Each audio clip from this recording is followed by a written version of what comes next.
तर नमस्कार सगळ्यांना, स्वागत आहे माझ्या यूट्यूब चॅनलमध्ये। कसे आहात सगळेजण? मस्तच असाल तर मी अशा ठिकाणाची गोष्ट करणार आहे जिथला कण आणि कण पिवळ्या भंडाऱ्यासारखा पिवळा आहे।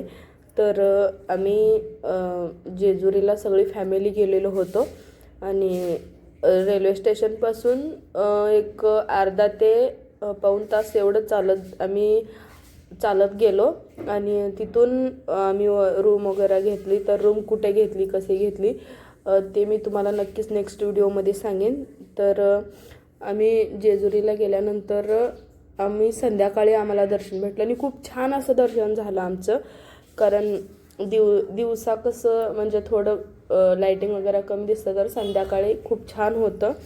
आम्ही गेलो तिथं खोबरं भंडारा उधळण्यासाठी घेतलं। गडाच्या पायथ्याशी फर्स्टला आम्हाला नंदी महाराजाचे दर्शन झालं। खूप मोठे नंदी आहेत, ते तुम्ही पाहू शकता व्हिडिओमध्ये। आणि गडावरी जाण्यासाठी 200 ते 250 एवढ्या पायऱ्या आहेत। ते पायऱ्या चढून झालं की फर्स्टला बानाईचं मंदिर लागतं। म्हणजे असं नाही का ते माळसाईनी बानाईला गडावरती येऊ दिलं नाही, कारण मेन गोष्ट म्हणजे बानाईचं माळसाचं असं म्हणणं होतं की मी असताना अजून एक कशासाठी त्यामुळे माळसानी बानाईला गडावरती येऊ दिलं नाही, पण तिला खालीच जागा दिली आणि असाही आशीर्वाद दिला की जो कोणी भक्त तुझ्या पाया पडून येईल आणि वरती आमच्यापर्यंत येईल तेव्हा त्यांचं दर्शन सफल होईल।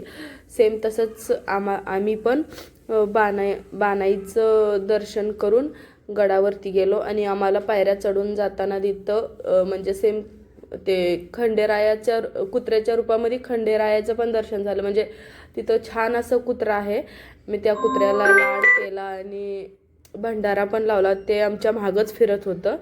तर गेलो आम्ही तिथं आतमध्ये जाताना मोबाईल अलाउड नाही, कारण मेन खंडोबाचं दर्शन करताना मोबाईल अलाउड नाही। बाहेर काय तुम्हाला फोटो वगैरे काढायचे आहेत ते तुम्ही काढू शकता। आमचं खूप छान असं दर्शन झालं। रात्रीचा टाईम होता, बघू शकता। आणि आम्ही तिथं फोटो पण काढून घेतले। तर कसा वाटला ब्लॉग आणि तुम्ही कधी जाणार आहे जेजुरीला ते नक्की कमेंट करून सांगा।